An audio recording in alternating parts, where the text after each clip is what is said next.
podcast yo les voy a hablar sobre la biografía de Fray Jodoco. Fray Jodoco fue un religioso franciscano, erudito y artista de origen flamenco, que destacó como influencer y pionero en la Escuela Quiteña de Arte. Construyó el convento de la Iglesia de San Francisco, creó la Escuela de Artes y Oficios San Andrés. Sembró por primera vez el trigo en Sudamérica, trabajando para llegar el agua corriente a la ciudad de Quito. Fue abogado y defensor de los indios naturales de la región que hoy ocupa la capital del Ecuador. Fray Jodoco nació en la ciudad de Malinas, actualmente conocida como Bélgica, el 29 de octubre de 1498. Fue hijo de José von Riquet y Johanna von Marceliare, quienes le brindaron una educación y acceso a una formación integral digna de su privilegiada posición social. También proviene de la segunda familia de la nobleza brabanzona. Por otro lado, se dice que el joven Jodoco se desenvolvía en el mismo círculo social que Carlos V, de quien era un amigo muy cercano y confiable. Se unió a la comunidad franciscana de su ciudad natal, donde hizo un año de noviciado.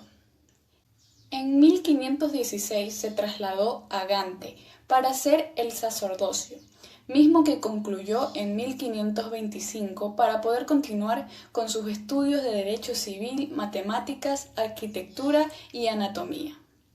En 1536 viajó a la ciudad francesa para asistir a la Congregación General de la Orden, en donde fue escogido con otros clérigos para una labor evangelizadora en América.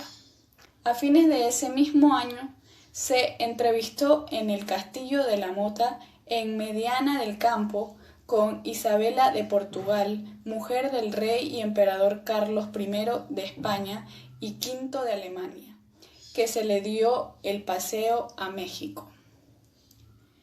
Se embarcó rumbo a las Indias en noviembre de 1533 como parte de la expedición de Pedro de Alvarado. Durante el viaje conoció a otros dos religiosos franciscanos. También estos eran de origen flamenco, Juan de Cler, Bonjo y Pedro Goseal, con quienes después de una travesía por México y Nicaragua llegaron a Perú. En diciembre de 1535 llegó a Quito, exactamente un año después de la fundación de la Villa de San Francisco de Quito, que posteriormente se la elogó con el título o con el nombre de ciudad. En 1569 fue electo guardián del convento franciscano de Popayán, que encontró a media construcción y una vez más se puso al frente de la obra. En 1572 fue reelegido en el cargo y recogió las tierras de los indios. Falleció en Popayán el 2 de agosto de 1575 con 76 años de edad. Lejos de la ciudad de más allá de 2 millones de habitantes que conocemos hoy en día, Quito contaba con apenas 200 habitantes, sin contar a la población indígena, ya que se supone que la población indígena de aquella época era abundante. La ciudad se funda y se establecen los límites de la ciudad. Unas pocas manzanas alrededor de lo que es la plaza de Benalcázar, las autoridades empiezan a la repartición de solares. Uno de aquellos les tocaría a los franciscanos, de los que Fray Jodoco era parte. En 1536 arranca lo que es la construcción de las obras del acueducto, que llevarían agua desde el Pichincha hacia la ciudad de Quito. También participó en el inicio de la iglesia y convento de San Francisco, con la información renacentista que adquirió en sus estudios en Europa. En cuanto al convento de San Francisco, está constituido por 4 claustros. El claustro principal está conformado por 104 columnas ventrudas, todas elaboradas de piedra y distribuidas en los corredores superiores e inferiores. En la parte central de este claustro se encuentra la presencia de una pila de agua que en algún momento fue revestido con mármol. En la parte superior del mismo se encuentra lo que es la Virgen María, En los corredores del claustro principal, en sus paredes se encuentran placas recordatorias de varios personajes que hicieron la historia de este convento, por ejemplo, como Fray Jodoco Ricky y de Francisco Cantuña. En las 4 esquinas del claustro principal posee un techo de madera con maravillosas decoraciones. Luego viene un retablo de cada esquina y la presencia de una imagen entre ellas, lo que es la Santa Bárbara, Santa Lucía, Santa Inés y Santa Cecilia. Fray Jodoco y los indios. Muchas fueron las obras de Fray, pero determinantemente la relación que tuvo con los pobladores originales de Quito era singular. Aunque realmente conoció a los primeros indios estando aún en la ciudad de Madrid y luego a los de Nueva España, sería en Quito donde su obra trascendería.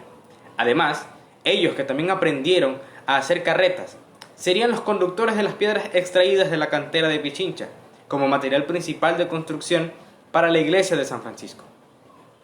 Fray Jodoco fue quien les enseñó a los indígenas a cultivar hortalizas, además de granos como el trigo y la cebada, de las que no existían en el América de esa época.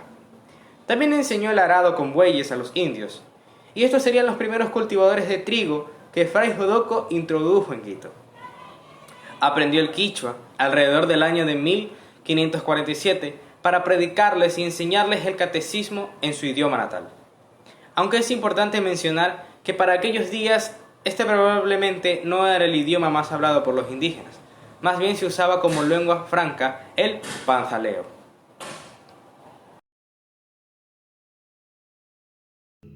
Juan Bautista Menacho. Este reconocido autor nació a mediados del siglo XVII y murió a mediados del siglo XVIII. En su vida tuvo gran influencia por artistas de la escuela quiteña y gracias a esto pudo formarse como escultor y tallador. En su mayor época de producción, este artista realizó grandes obras en el santuario de Guápulo, asimismo en el convento de San Diego y en la iglesia San Francisco, que hasta el día de hoy son joyas de la escuela quiteña colonial, debido a sus diseños únicos y originales. Sus trabajos eran de madera de cedro y roble. Se caracterizó por utilizar la técnica del tallado para realizar los retablos.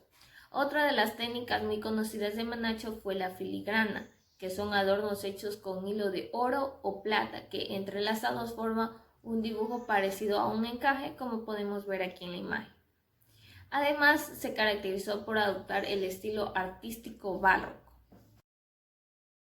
En el interior del santuario de Guadalupe de Guápulo, el indígena Juan Bautista Menacho trabajó sus principales obras en ornamentación y tallado. El púlpito es un conjunto arquitectónico del santuario de Guápulo del siglo XVII, donde invirtieron en el retablo mayor. Es considerada como una de las mejores de Latinoamérica por su forma, estilo y diseño. Es una obra en filigrana y su estilo es barroco churiguinesco. Está ornamentado por columnas salomónicas de fuste y tallado en madera de cedro, en la cual encontramos 7 nichos con sus respectivas estatuas policromadas. Está ubicado en el crucero izquierdo. Es de estilo barroco, tallado, dorado y policromado. Pertenece al siglo XVII, posee decoración de yesería de estilo arabesco, en la cual Menacho trabajó con importantes artistas para su ornamentación, como Diego de Robles, Miguel de Santiago, Javier Nicolás, Manuel de Samaniego y entre otros artistas. El tema pictórico representa a los ángeles y la pintura de los mismos sobresale por las poses, formas y elegancias de los personajes. El retablo del altar mayor constaba de 3 cuerpos sobrepuestos, divididos por entablamentos, que se coronaba al medio con un frontón circular.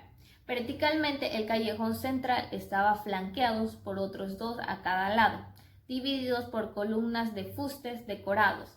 Esta disposición estructural formaba cuadros rectangulares destinados a lienzos de los apóstoles pintados por Miguel de Santiago y labrado por Juan Bastidas Menacho. Tallado por el artista Juan Bautista Menacho y terminado su dorado en 1736 por Cristóbal Gualoto. Su calado mariscano armoniza perfectamente con el púlpito y altares. Retablo en miniatura, tallado en el siglo XVIII, único en el país, de estilo arabesco con retablos de espejuelos. En el nicho central se encuentra la famosa obra de la Peregrina de Guápulo, lienzo en el que se mezcla la técnica de la pintura con bordados de oro y plata, con el escudo de águila bicéfala y el santuario de la Virgen de Guadalupe de Extremadura. Es una obra de origen español perteneciente al siglo XVI. Construido en el siglo XVIII, ubicado en el crucero derecho, es de estilo barroco, tallado en madera de cedro y aliso, dorado y policromado. En el centro de la imagen de San Pedro de Alcántara del siglo XVII atribuirá al Padre Carlos. Está decorado con lienzo referente a la vida de dicho santo, algunos de ellos atribuidos a Isabel, hija de Miguel de Santiago.